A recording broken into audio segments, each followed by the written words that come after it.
संस्कृत श्लोक, ठीक है।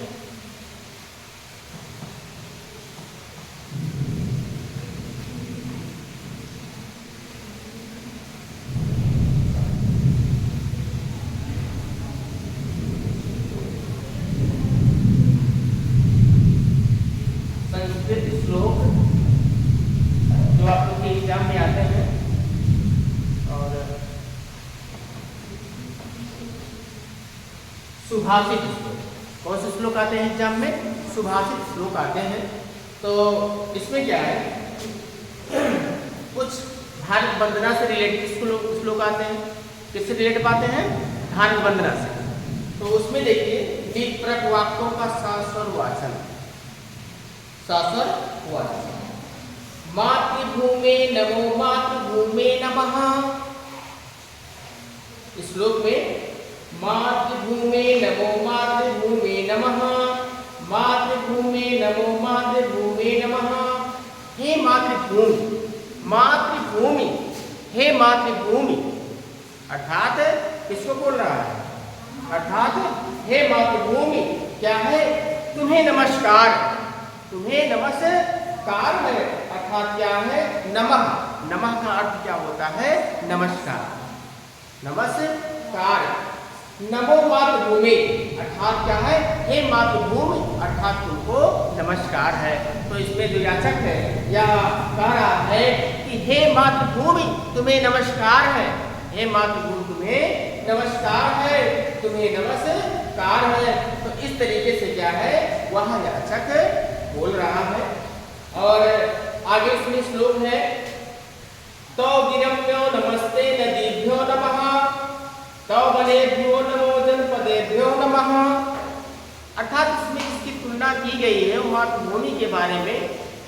मुख्य शीर्षक के रूप में इसका अध्ययन किया गया है।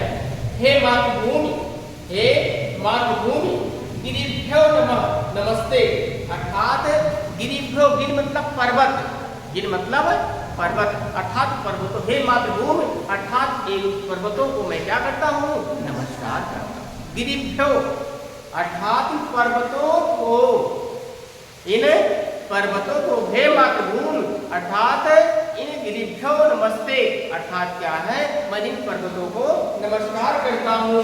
नदीभ्यो नमः अर्थात ये जो तुम्हारी नदियां हैं, ये जो तुम्हारी नदियां हैं, इन नदियों को नमस्कार करता हूँ। हे मातृभूमि, ये जो तुम्हारे क्या है? विभिन्न प्रकार के पर्वत हैं, और ये जो आपकी विभिन्न प्रकार की नदियां हैं, इनको मैं क्या करता हूँ? नमस्कार। ठीक है, उसी प्रकार से है, तो वनेभ्यो नमो अर्थात क्या है? तेरे वनों को नमस्कार करता हूँ। वनेभ्यो, वनों को, बहुवचन, अर्थात इन वनों को मैं क्या करता हूँ? नमस्कार करता हूँ। और फिर क्या है कि इसमें जनपदभ्यो नमः अर्थात तेरे इन जनपदों को, अर्थात प्रांतों को मैं क्या करता हूँ? नमस्कार करता हूँ। अर्थात हे मातृभूमि, हे मातृभूमि, गिरिभ्यो नमस्ते अर्थात क्या है? पर्वतों को मैं नमस्कार करता हूँ। और फिर वनेभ्यो नमः अर्थात इन वनों को मैं नमस्कार करता हूँ। और फिर क्या है? इसके साथ साथ हाँ, और तेरी क्या है इसमें? नदीभ्यो नमः अर्थात इन नदियों को भी नमस्कार करता हूँ, और तुम्हारे इन जनपदों को भी नमस्कार करता हूँ, प्रांतों को नमस्कार। अर्थात इस तरीके का श्लोक आएगा कि हे मातृभूमि, आपकी इन नदियों को नमस्कार करता हूँ, और हे मातृभूमि अर्थात आपके इन पर्वतों को नमस्कार करता हूँ, और हे मातृभूमि आपके इन वनों को नमस्कार करता हूँ, और हे मातृभूमि इन जनपदों को नमस्कार करता हूँ, अर्थात इन प्रांतों को नमस्कार करता हूँ, है ना। तो इस तरीके से क्या है, तो गिरिभ्यो नमस्ते नदीभ्यो नमः, तो वनेभ्यो नमो जनपदेभ्यो नमः। ठीक है, इस तरीके से क्या है। उसके बाद देखिए अगला क्या है, तो करेणेभ्यो नमस्ते अणुभ्यो नमः, मातृभूमे नमो मातृभूमे नमः। तो इसमें क्या शीर्षक ने इसका वर्णन किया है कि हे मातृभूमि, हे मातृभूमि, इसका इन्होंने वर्णन किया करेभ्यो अर्थात तेरे कड़ों को नमस्कार करता हूँ। तेरे कड़ेभ्यो अर्थात तेरे कड़ों को, अर्थात ये जो रज है, अर्थात इनको मैं क्या करता हूँ, नमस्कार करता हूँ। और फिर क्या है, अणुभ्यो नमः, और तेरे अर्थात तेरी अणुओं को नमस्कार करता हूँ, अर्थात जो विभिन्न प्रकार के अणु हैं उनको मैं क्या करता हूँ, हाँ, नमस्कार करता हूँ। और मातृभूमि नमः, हे मातृभूमि तुम्हें नमस्कार है। नमो मातृभूमि नमः, अर्थात हे मातृभूमि तुम्हें नमस्कार है। उसके बाद क्या है, प्राण दे देवी शक्ति प्रदे, हृदय विदे सिद्धि विदे, मुक्ति मुक्ति प्रदे, अर्थात प्राण दे अर्थात क्या है, हे प्राण को देने वाली, हे प्राण को देने वाली। और फिर क्या है, त्राण दे देवी, और फिर रक्षा करने वाली, क्या करने वाली, रक्षा करने वाली, प्राण देने वाली, रक्षा या शक्ति देने वाली।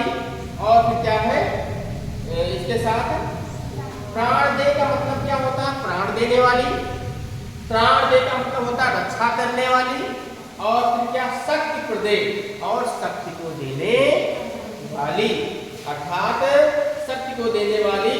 और फिर क्या है, इसमें ऋतधिदे, क्या है, ऋतधिदे सिद्धधिदे, मुक्ति मुक्ति प्रदे, और संपन्नता देने वाली, क्या देने वाली, संपन्नता देने वाली, और पूर्णता देने वाली, सिद्धि, और भोग और मुक्ति देने वाली, भुक्ति मुक्ति प्रदे, भोग और मुक्ति देने वाली, हे मातृभूमि आपको नमस्कार है। सर्वदे सर्वदा देवी तुभ्यं नमः, मातृभूमे नमो मातृभूमे नमः। तो इसमें क्या है, सर्वदे, हे सब कुछ देने वाली देवी, हे सब कुछ देने वाली देवी, तुभ्यं नमः, अर्थात तुम्हें नमस्कार है, तुम्हें नमस्कार है। और मातृभूमि, हे मातृभूमि, हे मातृभूमि, नमो मातृभूमि नमः, अर्थात तुम्हें नमस्कार है, हे मातृभूमि तुम्हें नमस्कार है। आगे इसमें वैदिक वंदना है, तेजो अस्तेजो मैधेयी, वीर्यमसि वीर्यमैधेयी, बलमसि बलम मैधेयी, ओजो ओजो अस ओजो मैधेयी। ये यजुर्वेद का श्लोक है, किसका है, यजुर्वेद का है। और विभिन्न प्रकार के यज्ञ अनुष्ठान का प्रयोग यजुर्वेद में किया गया है। और ये श्लोक आप लोग के एग्जाम में भी आया है किसी वर्ष, और इसको आपको क्या है, याद करना है, आपको इस श्लोक को भी याद करना है और श्लोक के अर्थ को भी याद करना है। तो इसमें क्या है कि तेजो अस तेजो मैधेयी, क्या है, तेजो अस तेजो मैधेयी, हे ईश्वर तुम तेज स्वरूप हो, हे ईश्वर तुम तेज स्वरूप हो, अर्थात आपके अंदर तेज व्याप्त है। अतः मैधेयी, अतः मुझ में तेज स्थापित करो, अर्थात हे ईश्वर आप तेज से युक्त हैं।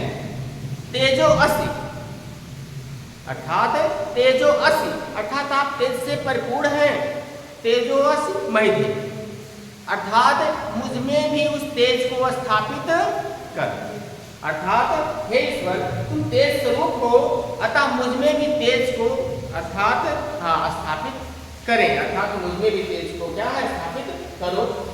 वीर्यमसि वीर्यमसि वीर्यमैधेयी, और तुम क्या है, तुम शक्ति स्वरूप हो, तुम शक्ति स्वरूप हो, और तुम क्या करो, मुझमें शक्ति को स्थापित करो, अर्थात आपके अंदर क्या है, शक्ति से युक्त हो, और आप मेरे अंदर भी शक्ति का स्वरूप को स्थापित करो।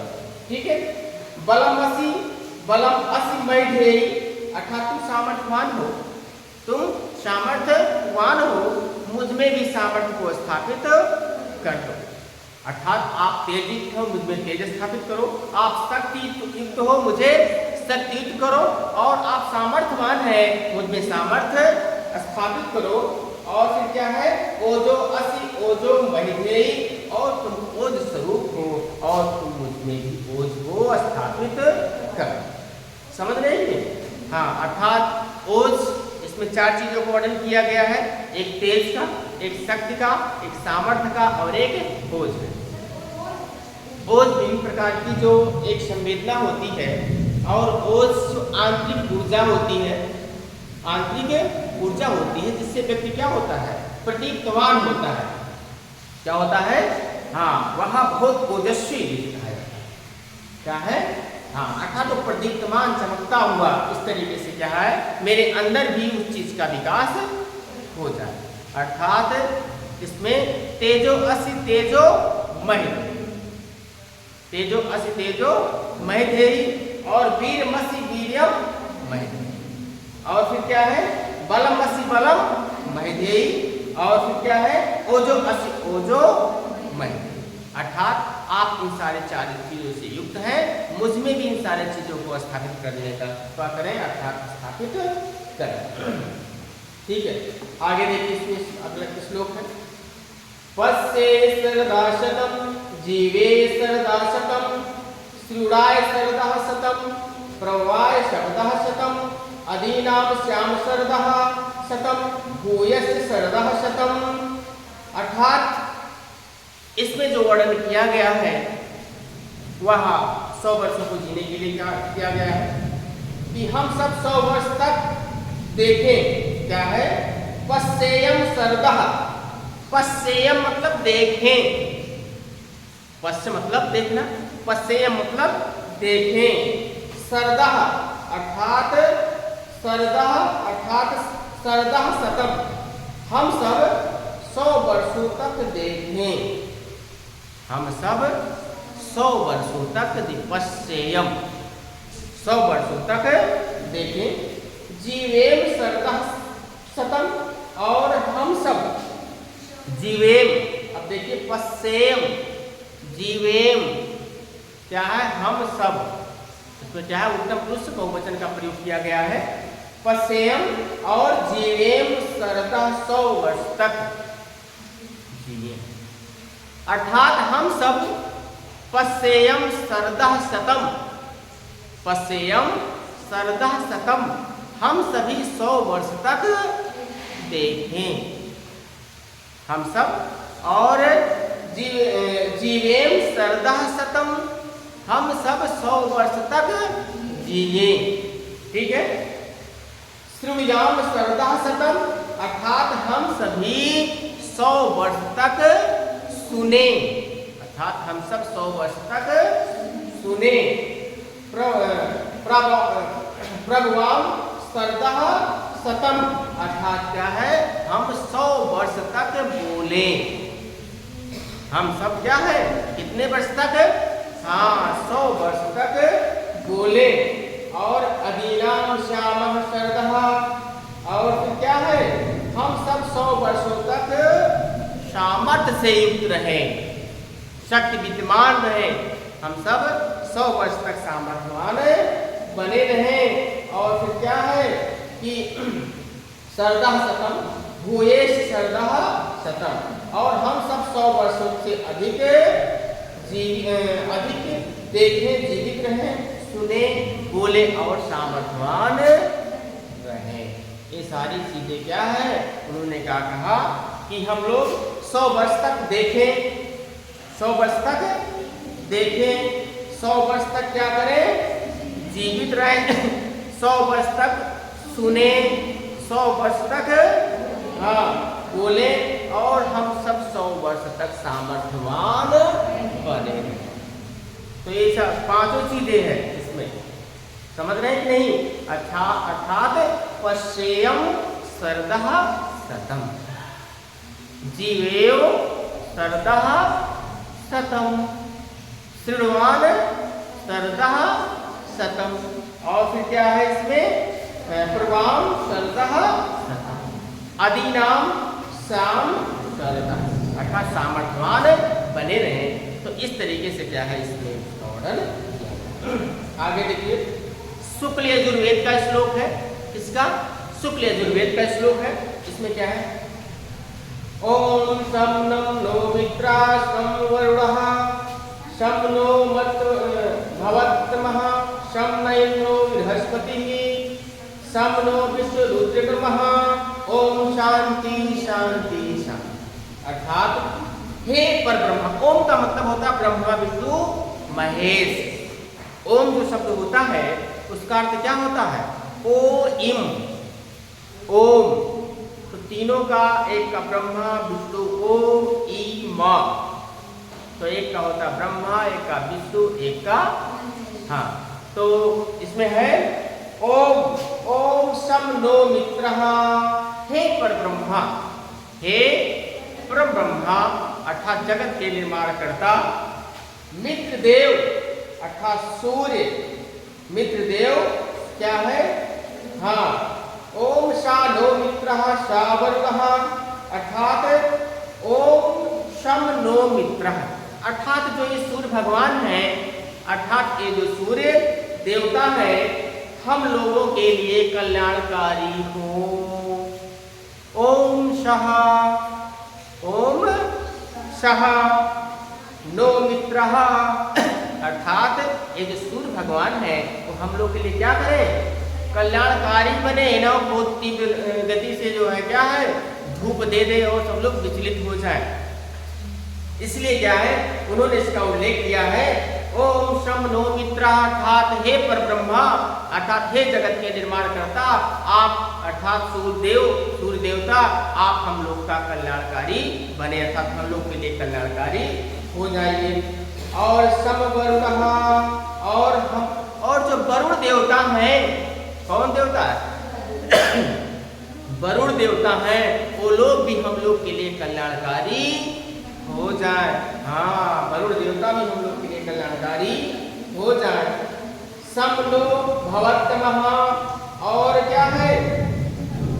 हाँ, इंद्र और बृहस्पति, इंद्र और बृहस्पति भी हमारे कल्याण के लिए हो। इंद्र भगवान और बृहस्पति जी भी क्या है हम में कल्याण की भावना बनी रहे, अर्थात कल्याण भावना रहे और हम लोग को कल्याणकारी करें। और फिर क्या? शं नो विष्णु रुद्रकम, और विशाल पद वाले विष्णु, विशाल पैर को धारण करने वाले विष्णु भगवान क्या करें? वो भी क्या है हम लोगों के कल्याण करने के लिए हो, अर्थात विष्णु भगवान भी हम लोग के लिए क्या हो? कल्याणकारी हो। 3 पग में उन्होंने पूरे भूमंडल को क्या कर दिया था? नाप दिया था, तो वो भी हम लोग के लिए कल्याणकारी हो जाए। ओम शांति शांति, और सर्वत्र शांति हो, शांति हो, शांति हो, शांति हो। लास्ट में लोग कहते हैं ओम शांति शांति शांति, का मतलब क्या हो जाए कि सभी लोग के अंदर शांति की भावना विद्यमान हो जाए, सब कुछ शांत हो जाए, जो भी दिमाग मस्तिष्क में चल रहा है वो सभी क्या हो जाए? हाँ, शांत हो जाए। तो इस तरीके से क्या है उन्होंने उल्लेख किया है। ठीक है।